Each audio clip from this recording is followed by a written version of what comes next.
High above the bustling medieval streets, a silent battle against the elements was won with clay and fire.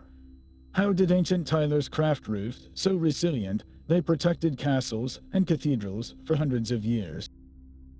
We are going to uncover the forgotten secrets of medieval waterproofing, revealing the astonishing craftsmanship that turned simple earth into an impervious shield. You will learn the precise methods that allowed these structures to defy relentless rain and snow for centuries. We will explore the hidden science behind their tiled designs and the crucial role of a mysterious, pliable metal. What forgotten innovation from the past still shelters us today? The medieval tiler's workshop was a world of clay dust and fire. It smelled of wet earth and wood smoke, a place where raw materials were transformed through skill and strength. Before a single tile could shield a roof, the tiler relied on a collection of specialized tools, each with a vital purpose. Heavy wooden molds, carved with precise hollows, gave the wet clay its distinctive curved form. But the clay was only half the story. A tiler's axe, sharp and heavy, was not for battle but for splitting oak into the slender, sturdy laths that would form the skeleton of the roof. This careful preparation of the wooden framework was the first, and perhaps most overlooked, step in creating a waterproof seal. Once the tiles were shaped and dried, they entered the domain of the kiln, a brick beehive that roared with heat. Here, the magic of transformation occurred, turning soft, sun-dried clay into a hard, glass-like shield. The tiler used long, fire-resistant pokers to carefully arrange the tiles inside, ensuring each one was exposed to the intense, even heat necessary for vitrification. This process, a slow, controlled burn, was what made the tiles resistant to water and frost. After firing, the true fitting began. The tiler reached for his levels and trowels, tools that seem simple to our modern eyes but were instruments of perfection. A wooden level, its center marked by a hanging plumb line, ensured every course of tiles would lie perfectly flat. Any dip or rise could create a channel for water to seep through. Specialized trowels trimmed any imperfect edges, guaranteeing each tile would lock tightly against its neighbor. This entire process, from the first swing of the axe to the final tap of the trowel, was a testament to a profound truth. True waterproofing was not just about the tiles themselves, but about the meticulous craft that prepared them for their lifelong duty against the rain. Yet even the most perfectly laid tile was not the final word in keeping a building dry. A hidden layer of defense lay beneath, a secret shield against the weather's most determined attacks. Medieval tilers understood that wind could whip rain upwards, driving moisture through the smallest gaps between tiles. To counter this, they installed a roof underlay, a secondary barrier fastened directly to the wooden rafters and laths. This was the true foundation of a dry roof. The materials they chose were ingenious and locally sourced. In some regions, they used thick, felted wool, a dense mat of fibers that repelled water like a sheep's own coat. In others, they layered reeds or straw, creating a thatch-like blanket beneath the tiles. For the most important structures, like a lord's hall or a church, they might even employ oiled animal hides, a tough and pliable membrane that was remarkably water-resistant. How was this underlay secured? It was stretched taut across the sloping rafters and firmly tacked into place. This created a smooth, sloped surface that performed a vital function. If any moisture ever managed to penetrate the primary armor of the tiles, it would hit this hidden layer and be channeled safely downward, guided away from the precious interior structure. This was not just an extra step, it was a masterstroke of foresight. The underlay was the silent guardian, the fail-safe that ensured a castle's great hull remained dry during a howling gale. It transformed the roof from a simple covering into a sophisticated, multi-layered drainage system, proving that medieval waterproofing was as much about clever design as it was about durable materials. The strength of a medieval roof began not in the kiln, but deep in the earth. A tiler's search for the perfect clay was a quest for the right kind of mud, one with a hidden talent for transformation. They sought out specific deposits, often near riverbanks, where the soil possessed two magical properties. The first was plasticity, a sticky, malleable quality that allowed the clay to be shaped without cracking. The second was a secret recipe of mineral content, tiny particles that would fuse together into a glassy shell when fired. Not just any dirt would do. The tiler and his laborers would dig deep pits, exposing veins of this precious raw material. But the clay they hauled out in heavy, wet clumps was not yet ready for the mold. It was filled with hidden enemies. Small stones could create weak points, while bits of root or leaves would burn away in the kiln, leaving behind tiny holes perfect for water to seep through. So began the long process of purification. The clay was spread out in open air to weather, allowing sun and frost to break it down. Then it was mixed with water in a shallow pit, and the tiler would tread it with his bare feet, feeling for any hard fragments. He would knead and work the mixture, patiently picking out every pebble and piece of organic matter. This was not a quick task. It was a slow, deliberate preparation, a foundational act of craftsmanship. The entire waterproof integrity of the final roof depended on this first, messy step. Getting the clay perfectly clean and uniformly mixed was the unsung hero of the entire process, the crucial beginning of a journey that would end high above, protecting generations from the storm. With the clay purified and tempered, the real artistry could begin. The transformation of this raw, wet earth into a perfect, protective form was a dance of pressure and precision. In the early medieval period, the dominant method was hand molding. A tiler would take a lump of prepared clay, roughly the size of his fist, and forcefully slam it into a wooden mold. This mold was not a simple box. It was a carved block, often made from dense oak, with a hollow shaped exactly like the desired tile. The tiler used his hands and a flat piece of wood to press the clay into every corner of the form, ensuring it filled the cavity completely. He would then scrape a wooden baton across the top, leveling the back and creating a uniform thickness. This step was deceptively difficult. A tile that was too thick would be clumsy and heavy on the roof, while one too thin would be fragile and crack during firing. The tiler relied on his practiced touch to achieve this delicate balance, a skill born from years of experience. After leveling, he would carefully lift the mold and tap it, releasing the soft, green tile onto a drying board. Each one was a unique piece, bearing the slight variations of the craftsman's hand. As demand grew, especially for larger buildings, a faster method emerged known as slop molding. Here, the clay was mixed with more water to create a thick slurry, or slop. This liquid clay was then poured into porous plaster molds. The plaster would suck the moisture from the edges of the clay, forming a stiff skin. Once the desired thickness was achieved, the excess slop was poured out, leaving a hollow tile form. This technique allowed for much quicker, more uniform production, creating tiles that were nearly identical. But regardless of the method, the true genius was in the shape itself. Look at a classic pan tile, with its gentle S-curve. That curve, called a camber, was not just for beauty. It was a tiny engineered channel. When the tiles were laid on a roof, the camber of one tile nestled perfectly into the curve of its neighbor, creating a tight, overlapping seal. This interlock was the first line of defense. It directed rainwater down a controlled path, from one tile to the next, preventing it from being driven sideways by the wind or seeping through the gaps. Every subtle contour, every measured thickness, was a considered decision in an ancient battle against the rain. The true metamorphosis began not with the clay, but with fire. After the shaped tiles had dried for weeks, they were carefully loaded into the heart of a special oven, the kiln. For a major project like a cathedral, this kiln was often a temporary giant, built right on the grounds from brick and clay. One common design was the updraft kiln, a domed structure with a firebox at its base and a flue at the top. The tiles were stacked inside with deliberate care, leaving small gaps between them, like a puzzle of clay. This was not a simple bonfire. The firing process was a slow, deliberate ritual of heat. For the first day, only a gentle fire was maintained. This drove off the last remaining moisture from the tiles. Too much heat too soon, and the trapped water would turn to steam with explosive force, shattering the tiles from within. This cautious drying was an act of patience, a final purification before the trial by fire. Then, the intensity was raised. For the next 2 or 3 days, the kiln masters fed the firebox with a steady, massive diet of wood. stoking the flames until the interior glowed with a fierce orange heat.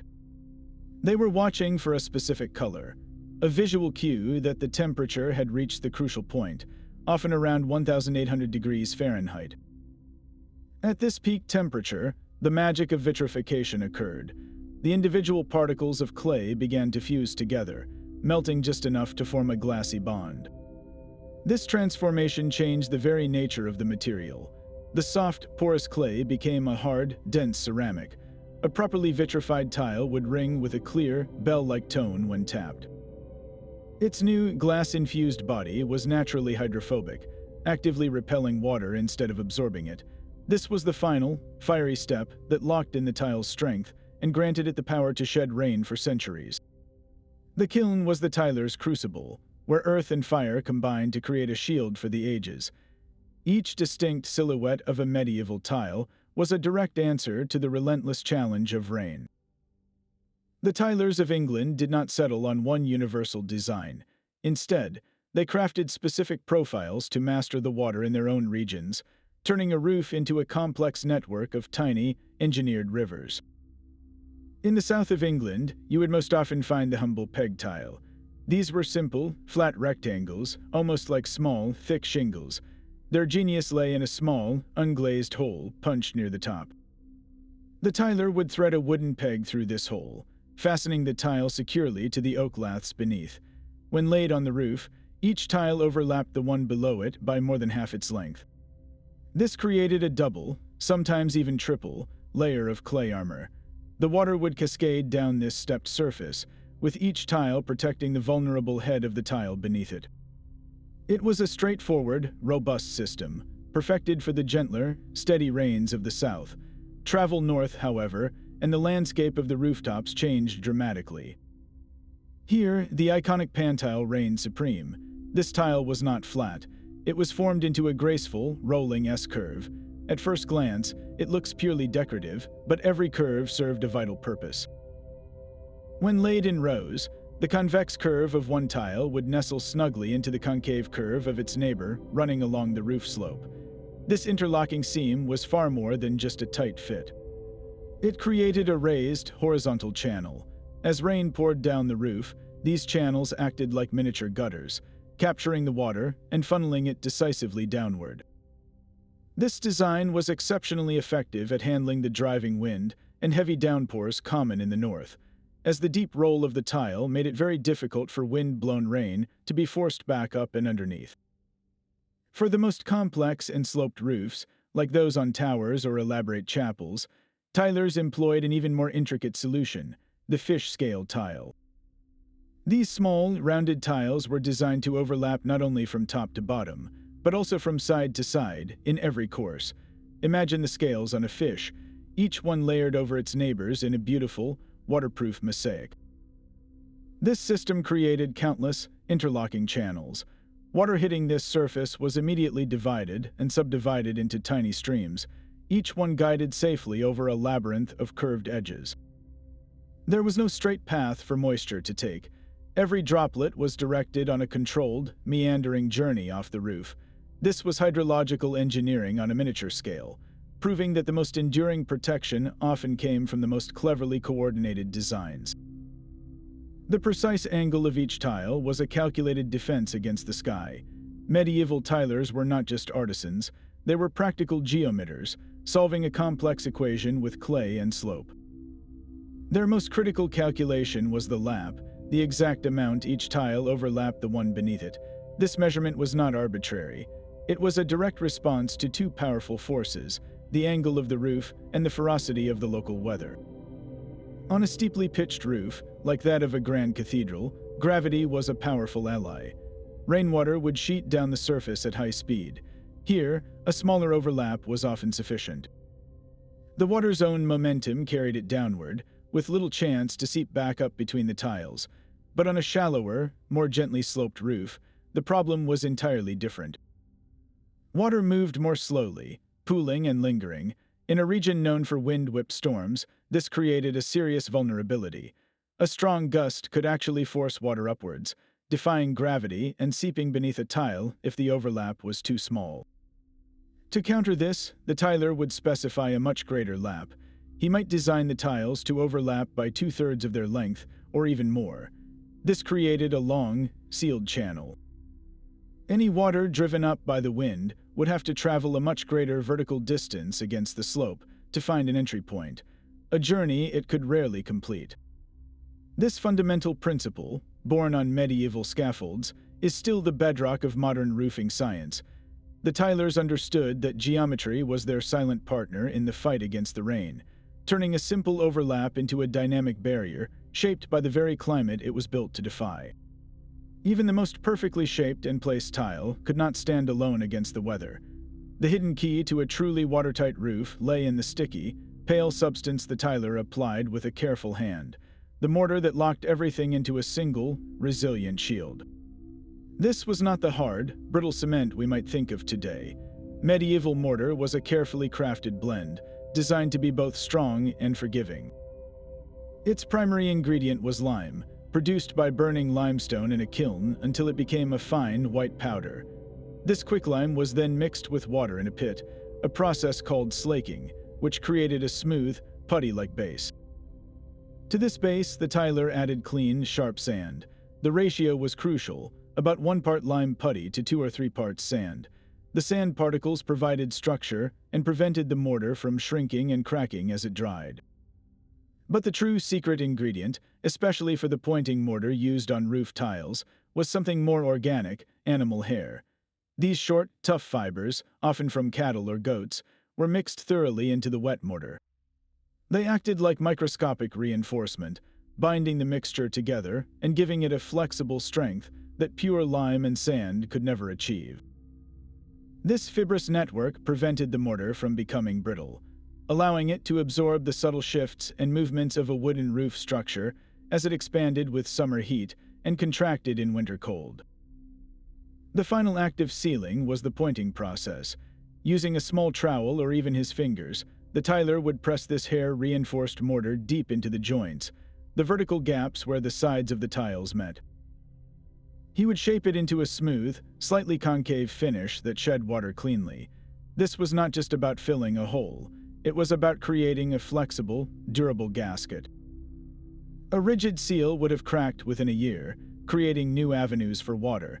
But this medieval mortar, with its hidden web of fibers, could stretch and compress just enough.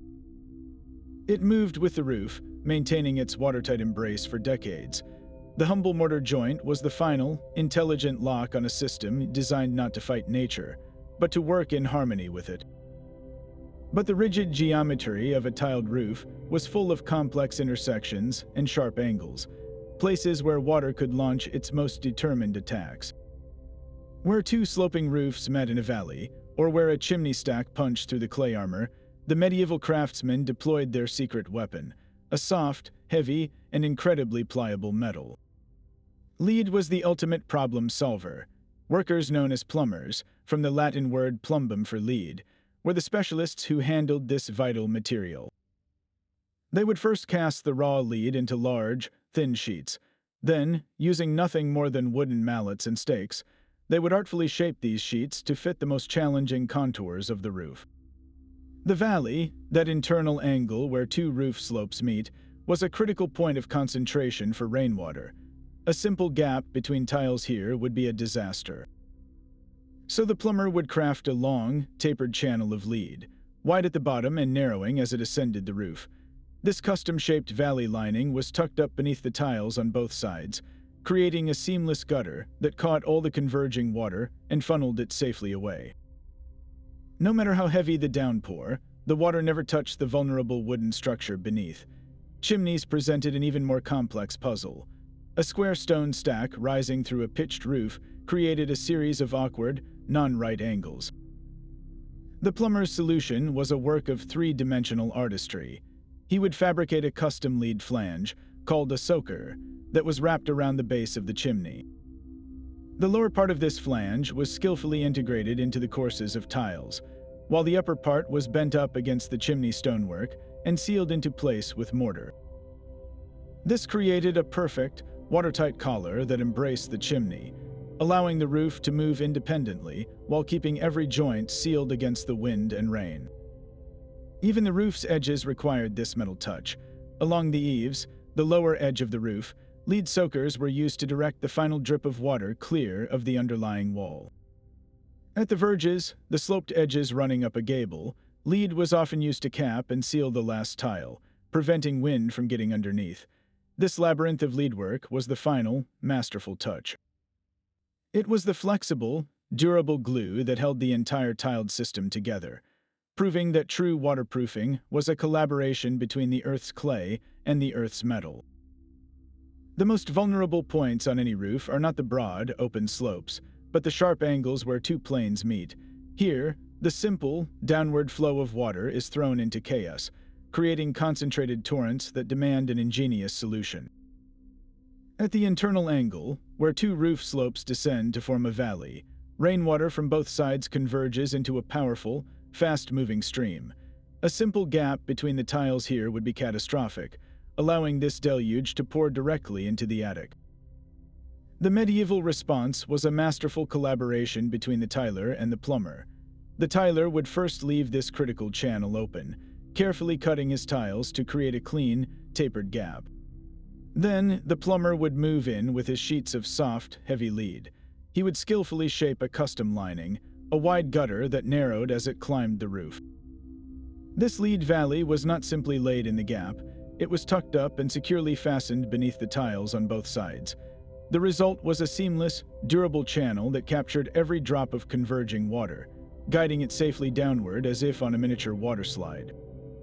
No matter how violent the storm, this hidden leadwork ensured the water remained a controlled river, never a destructive flood. Where the roof angled outward, forming a raised hip, the challenge was reversed. This external ridge was constantly bombarded by wind and rain from all sides. Covering this sharp, protruding edge with standard flat or pan tiles was impossible, as it would leave triangular gaps on either side. The solution was a specialized component, the hip tile. These were not simple rectangles, but often barrel-shaped or triangular tiles, molded specifically to cap the ridge. The tiler would lay these special tiles along the hip's crest, each one overlapping the last, but even this interlocking cap was not enough. To seal the tiny gaps where the hip tiles met the standard field tiles running down the slopes, the tiler applied his hair-reinforced mortar. He would carefully point these junctions, creating a smooth, waterproof fillet. This flexible seal could absorb the subtle shifts of the roof while deflecting wind-driven rain. The hip tile and its mortar seal worked in perfect concert, turning a vulnerable protrusion into a fortified spine. This intricate dance of clay and metal at the valleys and hips reveals a profound truth about medieval craftsmanship. They did not see a roof as a single surface, but as a collection of critical junctions, each requiring its own custom, designed defense against the endless siege from the skies. The eaves of a medieval roof were a lesson in controlled drainage. This lower edge, where the tiled expanse met the open air, was the final checkpoint for every drop of water. Here, the tiler did not simply lay the first course of tiles as he did elsewhere. Instead, he set them into a thick, generous bed of his special hair-reinforced mortar. This created a solid, heavy base, anchoring the entire roof structure at its starting point. Often, he would arrange these eaves tiles so their lower edge projected slightly beyond the underlying wall. This subtle overhang was a masterstroke of practical design. As water ran off the final tile, it would drip from this projecting lip, falling clear of the wall beneath. Without this small detail, water would constantly sheet down the masonry, seeping into the mortar joints and gradually eroding the stonework over time. The eaves were the roof's goodbye to the rain, ensuring its departure was clean and decisive, causing no harm on its way to the ground. At the opposite edge of the roof, along the steep slopes of the gable ends known as the verges, a different kind of threat emerged.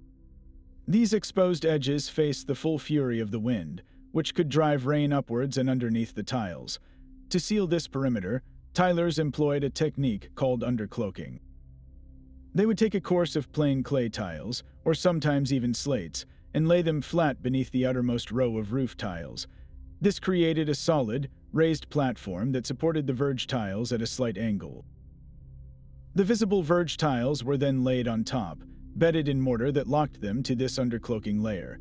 For even greater security, especially on the grandest buildings, a strip of lead was often dressed over the undercloaking and tucked up beneath the final tiles. This metal barrier created an impervious seal. Even the most determined gust of wind, howling against the gable, would find its path blocked by this combination of clay, mortar, and lead. The eaves and verges were the bookends of the roof's defense, proving that true resilience was measured at the edges, in the details that most eyes would never see. A roof's armor is only as strong as its weakest connection to the frame. The final act of securing each tile was a critical decision, balancing permanence against the relentless forces of wind and weather. For the simple peg tiles common across southern England, the solution was elegant and entirely organic. Before firing, each tile had a small, clean hole punched near its top edge. Once the tile was in its final position on the roof, the tiler would take a slender, hand-whittled peg made of oak and tap it through this hole, directly into the wooden lath beneath. This oak peg possessed a brilliant hidden quality. When it absorbed moisture from rain and damp air, the wood would swell. This natural expansion locked the tile firmly in place, creating a grip that actually tightened in wet weather, exactly when it was needed most.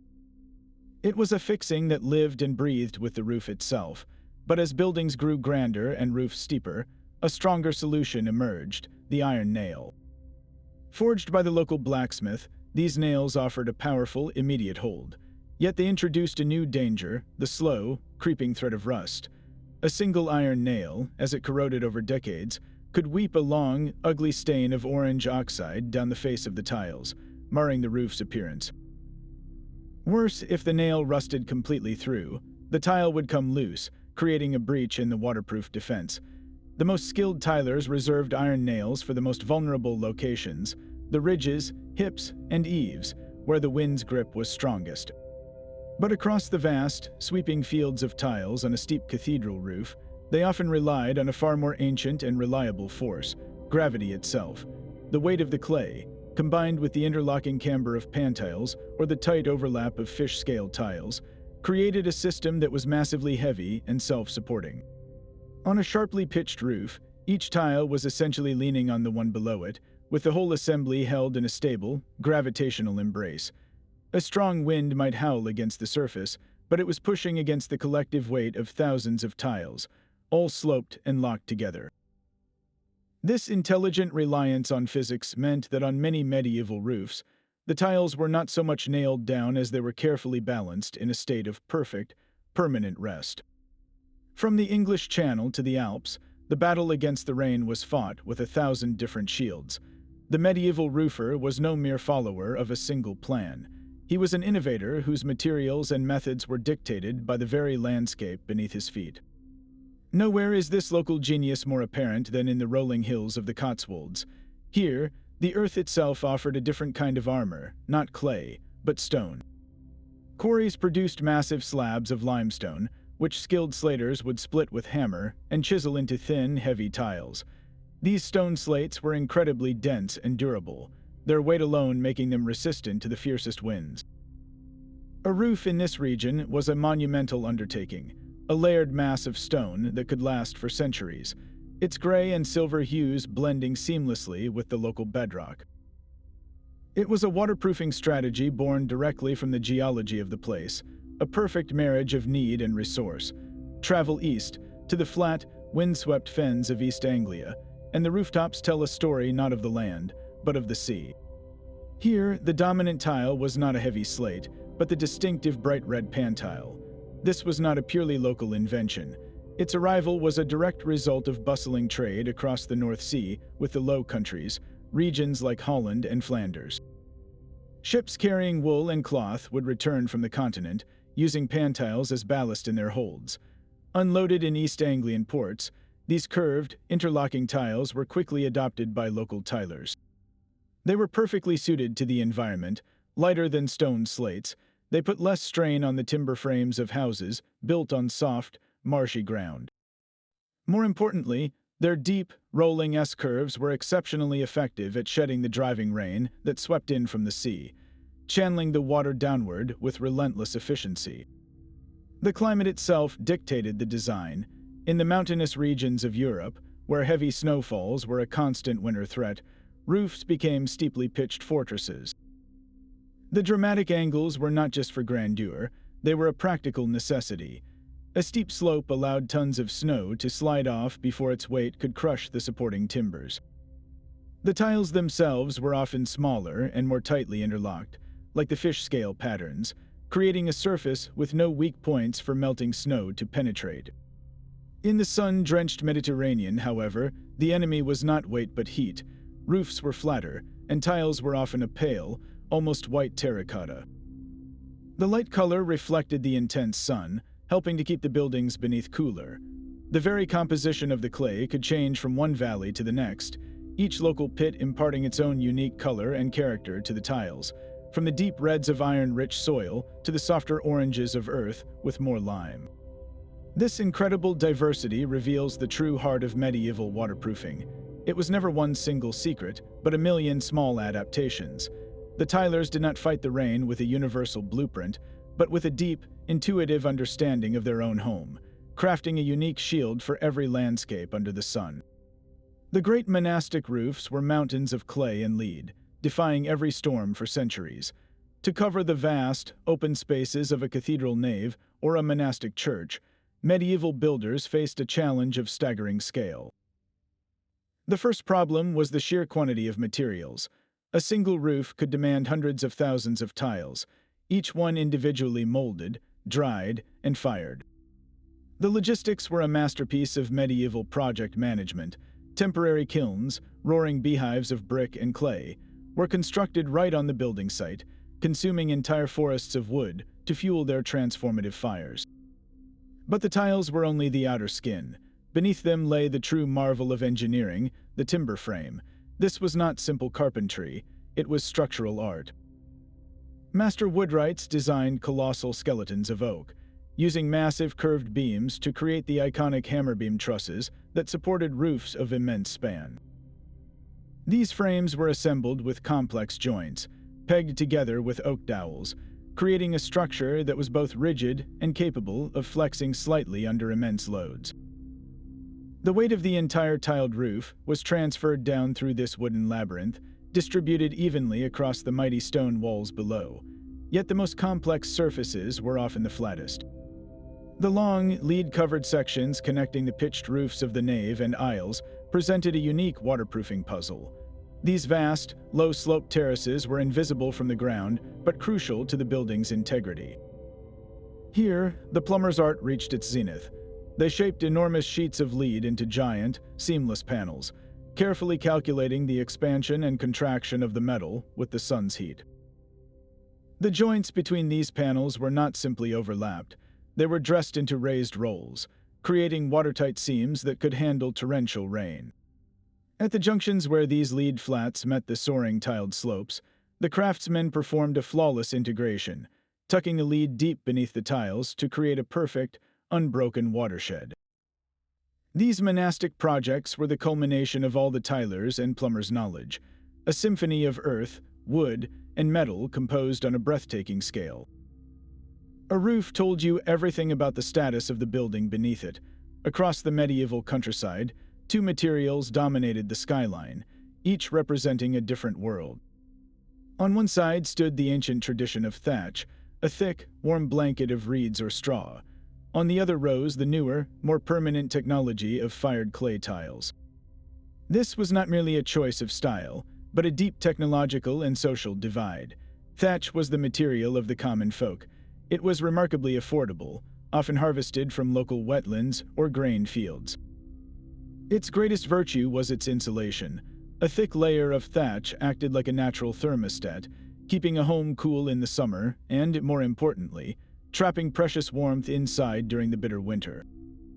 But this cozy covering came with two devastating drawbacks. The first was fire.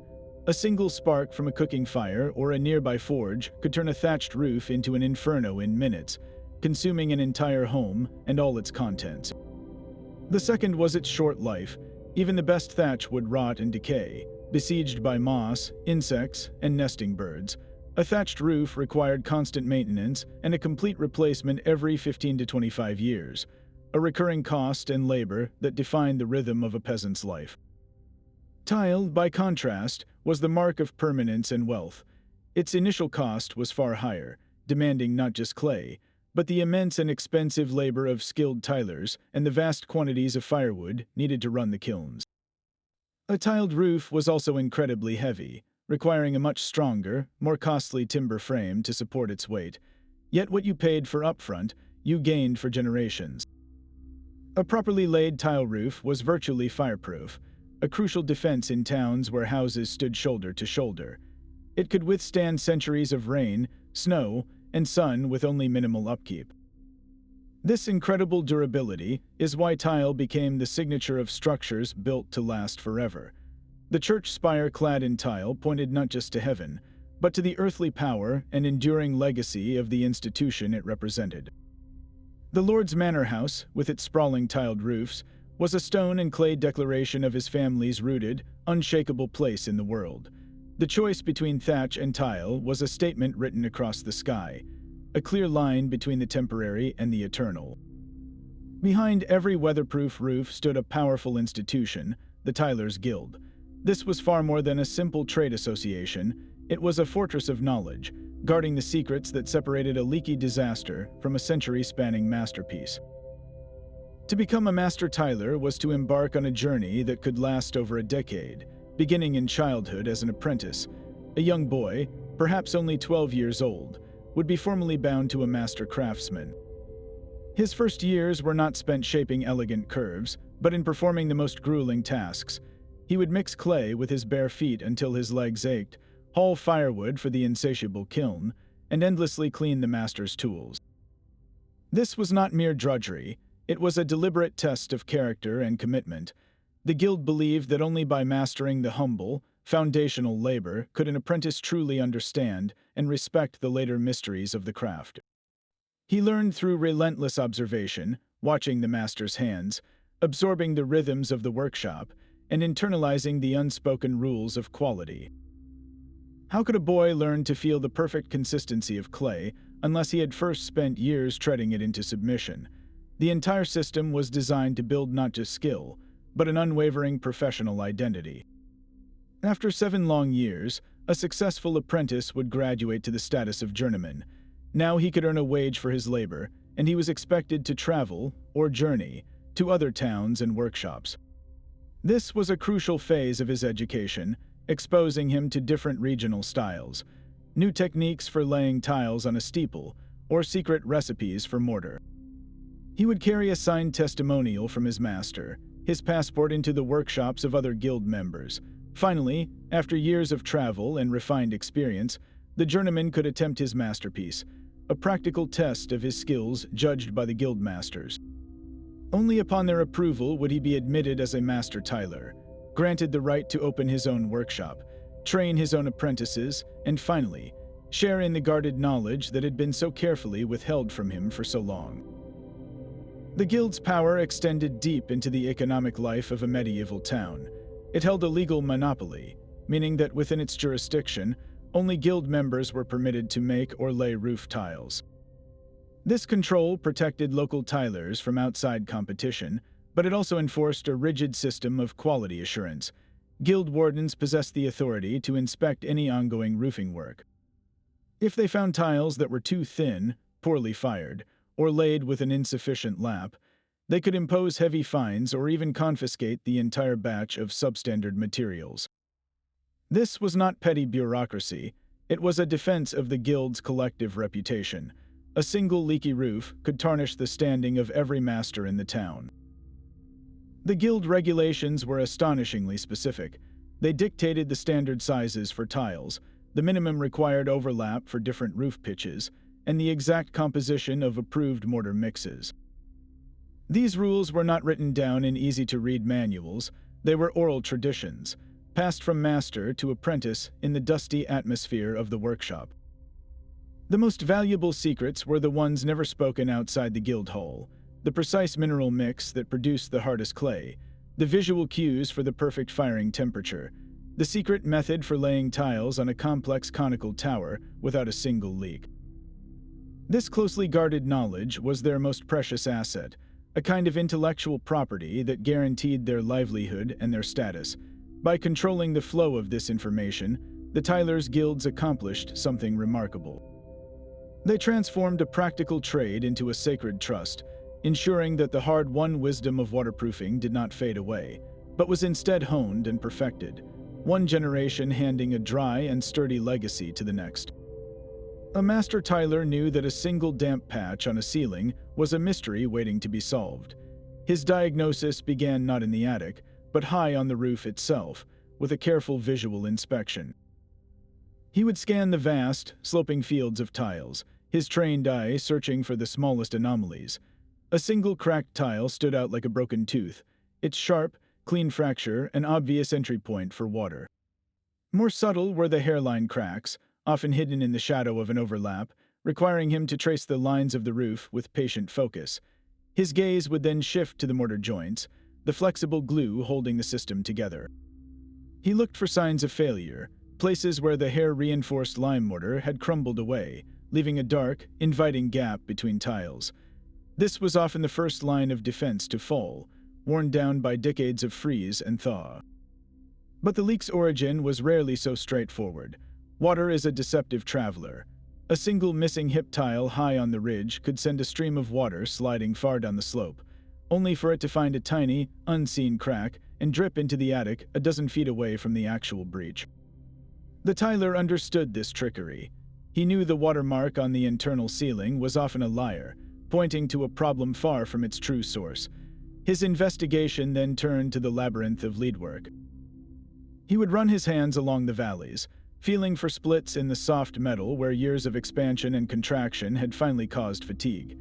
He checked the intricate flashings around chimneys, looking for places where the lead had pulled away from the stonework, breaking the vital seal. A blocked valley, choked with autumn leaves, could force water to back up and spill over the top of the lead lining, a simple problem with a destructive consequence. This diagnostic process was a form of ancient forensics. The tiler was reading the story written in water stains, cracked clay, and failed mortar. He had to think like the rain itself, tracing its possible paths, understanding how wind could drive it upwards and gravity pull it sideways along a hidden timber.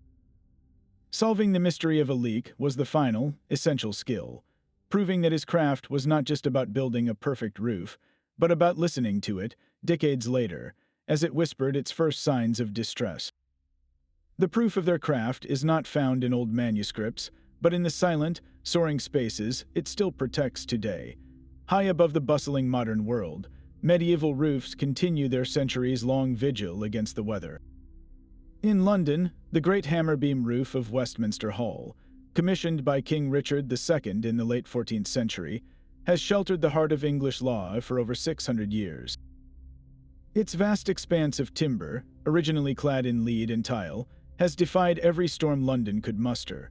Across the Channel, the formidable castles of Carcassonne in France and the Marienburg in Poland still boast their original tile coverings, their colors faded by centuries of sun, but their waterproof integrity utterly intact. What is the secret to this astonishing longevity? It begins with materials that were over-engineered for their time. The clay used was not merely dug from the nearest pit, it was meticulously selected and purified, then fired at intense temperatures that created a vitrified, glass-like shell. These tiles were not delicate. They were thick, heavy, and massively durable, designed to withstand not just rain, but the punishing expansion of frost and the relentless erosion of wind. The designs themselves were built with a generous margin of safety. The overlaps between tiles, were often far greater than what was strictly necessary. On a roof that needed only a 2-inch overlap to function, a medieval tiler would specify 4 or 5 inches. This created a deep, redundant channel that gave water almost no chance to be driven back up by the wind. The principles of water shedding they perfected are the very same ones used by engineers today. They understood that water must be controlled, not just blocked. Every curve of a pantile, every interlocking fish scale, every lead-lined valley was designed to guide water on a precise, predetermined path off the roof. The system was not just a barrier, it was a coordinated drainage network on a monumental scale. These surviving roofs are not simply ancient relics. They are active, functioning testaments to a craft that thought not in years, but in centuries. They stand as a quiet challenge to our own throwaway culture, proving that the best defense against time is not constant replacement, but getting it right the first time. The true enemy of a dry roof was not the heavy downpour, but the silent, creeping power of a single drop. Water possesses a hidden force, a skin-like property known as surface tension. This is what allows a droplet to bead up on a waxy leaf, holding its shape against the pull of gravity. On a medieval roof, this same force could become a liability. If two tiles were placed too close together, the narrow gap between them acted like a tiny straw. Through a process called capillary action, the surface tension of water could actually draw moisture upwards into that gap, defying gravity and seeping into the roof space. You can see this for yourself by dipping the corner of a paper towel into a glass of water. Watch how the water climbs up the paper fibers against the pull of gravity, driven solely by capillary action. This was the invisible challenge every tiler had to defeat. Their solution was not to fight physics, but to use it. The elegant curves of a pan tile were a masterclass in breaking this suction. When the convex roll of one tile nestles into the concave curve of its neighbor, it does not create a tight, narrow slit. Instead, it forms a wide, open channel. The gap is too large for capillary action to gain a foothold. The water's own surface tension now works for the roof, helping it bead and roll downward along the smooth, curved path. The same principle applied to the humble peg tile.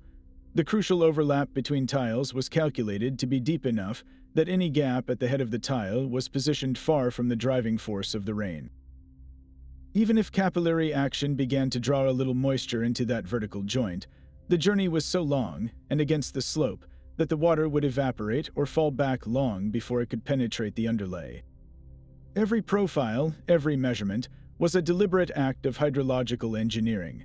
The tilers were unknowingly designing their roofs to disrupt the cohesive bonds between water molecules, turning a potential enemy into a willing ally that hurried off their clay slopes. That same medieval wisdom still shelters us today. Look up at any modern neighborhood, and you will see the direct descendants of those ancient clay tiles. The iconic S-curved pan tile remains a popular choice, its rolling form still channeling rain with the same efficiency it did 500 years ago. The basic principle of the overlapping lap, calculated to defy wind and gravity, is the unchanging rule for every roofer from the 14th century to the 21st. The hidden underlayment, once made of felted wool or oiled hide, is now a high-tech synthetic fabric, but its purpose is identical, to act as that crucial secondary barrier against driven rain. And the lead flashing shaped by a medieval plumber's mallet finds its modern counterpart in aluminum or flexible rubber membranes, all crafted to solve the exact same puzzle of sealing a chimney or a valley. Our contemporary building codes are, in essence, a grand library of these hard-won secrets. The mandated minimum roof pitch for certain materials, the required overlap distances, the specifications for underlayment, these are not arbitrary rules. They are the codified legacy of countless master tilers, the collective knowledge of what worked and what failed, written into law to protect us. Every time a modern roofer follows the code to calculate the correct angle for a tile, he is unknowingly consulting the ghost of a medieval guild master. The fundamental truth they understood remains that a roof is not a single object, but a coordinated system. Each component, from the outermost tile to the innermost vapor barrier, must work in harmony to manage water. The materials have evolved, but the intelligence behind them is an ancient inheritance, a direct line of craftsmanship that continues to keep us dry under a timeless sky.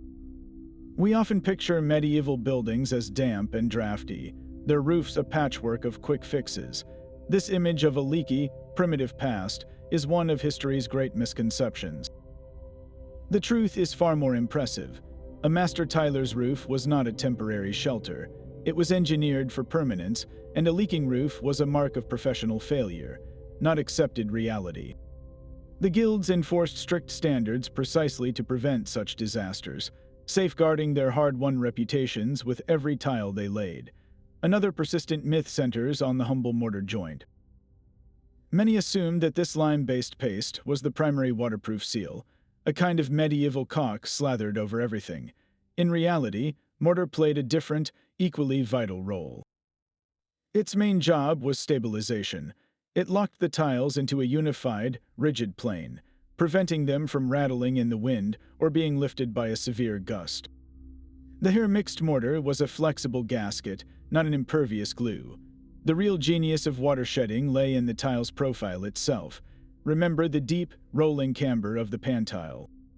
That graceful S-curve was a mechanical water shedder. It created a channel that captured rain and funneled it downward by sheer geometry. The overlap between tiles was a calculated defense, ensuring water always fell on the solid back of the tile below, never near the vulnerable gap at its head. Mortar pointed the vertical joints, but the system was designed so that the tile shapes did the heavy lifting. If the mortar eventually eroded after 50 years, the roof would still shed the vast majority of water perfectly, all thanks to the intelligence of its interlocking form. This distinction is crucial. It reveals that medieval tilers were not just artisans, they were hydrological engineers. They understood that defeating rain was not about creating a single, perfect barrier, but about designing a system where every component had a specialized role. The tiles were the primary shield, deflecting and channeling water. The mortar was the stabilizing anchor, holding that shield firmly in place. The idea of a primitive, leaky Middle Ages crumbles under the weight of the evidence, replaced by the image of a sophisticated craft that built roofs not for a lifetime, but for the ages. A heritage tiler named John once attempted to build a small roof using only 14th century methods. His first challenge was the very earth beneath his feet. Modern brick clay was far too fine and pure, designed for uniform industrial kilns. He needed a raw, unprocessed deposit, the kind a medieval worker would have found in a riverbank. After weeks of searching, he located a vein of clay that felt right, sticky and malleable, but riddled with the same ancient enemies, stones and root fragments. He spread the clay to weather, then mixed it in a pit, treading it for days with his bare feet. The process was exhausting, a constant, muddy dance to feel for and remove every impurity by hand. Without this brutal purification, his tiles would be weak and full of holes. Shaping the tiles proved just as difficult. He carved an oak mold for a simple peg tile, but his first attempts were clumsy. Slamming the clay into the form required a specific, confident force. Too timid, and the clay would not fill the hollows, too aggressive, and it would stick or tear. He ruined 24 tiles before his hands learned the rhythm, the precise pressure that produced a clean, strong form. Each one was then left to dry for weeks, a test of patience where a sudden rainstorm could ruin the entire batch. The true trial, however, was the kiln.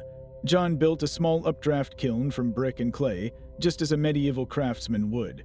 He stacked his precious dried tiles inside, careful to leave air gaps, then began the firing. For the first day, he maintained only a low, smoldering heat to drive off the residual moisture. The tension was palpable. One too hot ember, and his tiles would explode from trapped steam. On the second day, he and his assistants began stoking the fire in shifts, feeding it through the night. They had no pyrometer, no digital readout. They judged the temperature solely by the color of the fire, a deep, blazing orange. Reaching and maintaining the vitrification point was a terrifying leap of faith. When the kiln finally cooled and he unsealed the door, the results were a stark lesson.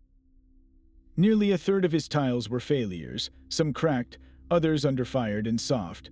The successful ones, however, rang with that clear, bell-like tone. This hands-on struggle revealed the immense, unspoken knowledge held in a medieval master's hands. It was not just about making tiles. It was about feeling the clay, reading the fire, and possessing a deep, physical intuition that no written manual could ever truly capture. High above the stone floor of Westminster Hall, the great 14th century roof is a living library of Tyler's secrets. Let us follow the path of a single drop of rain as it lands near the peak. It first touches the broad, flat surface of a peg tile, its reddish-brown clay hardened to a near-metallic ring. The tile is thick, almost an inch deep, and its weight is part of the system's gravity-fed stability. The water droplet begins its descent, sheeting downward over the slight texture of the vitrified surface. It soon reaches the crucial overlap, where the lower edge of one tile rests securely on the upper back of the tile below. This is not a shallow meeting, it is a deep lap of several inches, a generous overhang that ensures the water falls cleanly onto solid clay, never near the vulnerable head joint. Now the droplet approaches a valley, the deep internal angle where two great slopes of the roof converge. Here, the tiles are carefully cut back to reveal not a gap, but a seamless channel of dark gray lead. This is the valley lining, shaped by a medieval plumber's mallet to form a perfect, tapered gutter. The water from both roof planes merges here, becoming a swift stream that is captured and funneled safely away, its path dictated by the soft, unyielding metal. Look closer at the vertical joints where the sides of the tiles meet. You can still see the traces of the original hair-reinforced mortar, a smooth, concave fillet that has hardened over the centuries. Its job was never to be the primary waterproof seal, but to lock the tiles into a single, rigid plane, and to block the wind from whipping rain into the narrow gaps. The final stage of the journey is the eave.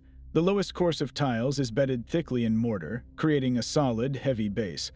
The tiles project just slightly beyond the wall face, and it is from this precise lip that the water droplet makes its final, clean break, falling free of the masonry below. Every element you see, from the interlocking clay to the flexible lead and the stabilizing mortar, works in a silent, coordinated dance. This is not a collection of parts, but a single, breathing entity designed to control water, guiding it from the peak to the ground with an intelligence that has not leaked for over 600 years. The enduring silhouettes of medieval cathedrals and castles are not just monuments of stone, but a permanent record of the tiler's art. Every steeply pitched roof and weathered clay tile sings a silent hymn to human ingenuity. The solution to waterproofing was never one single secret locked away in a guild hall. It was a perfect symphony, an orchestration of the right materials, intelligent design, and painstaking skill. The clay was not just dug, it was purified and tempered. The tile was not just shaped, its curves were engineered to break the very surface tension of water. The roof was not just covered, it was layered with a hidden underlay and sealed with flexible lead, a system designed to guide rain on a controlled journey from peak to ground. This was a craft forged by the relentless necessity of staying dry, then refined over generations as masters passed their hard-won knowledge to wide-eyed apprentices. That legacy literally still shelters us, its principles echoing in every modern building code and every overlapping shingle. It stands as a timeless reminder that the most enduring solutions are not always the most complex, but are always the most thoughtful. If this journey into the hidden world of medieval tilers has sparked your curiosity, we would love to hear what other ancient technologies you would like to explore. Share your ideas in the comments, and subscribe for more adventures into the forgotten innovations of the past.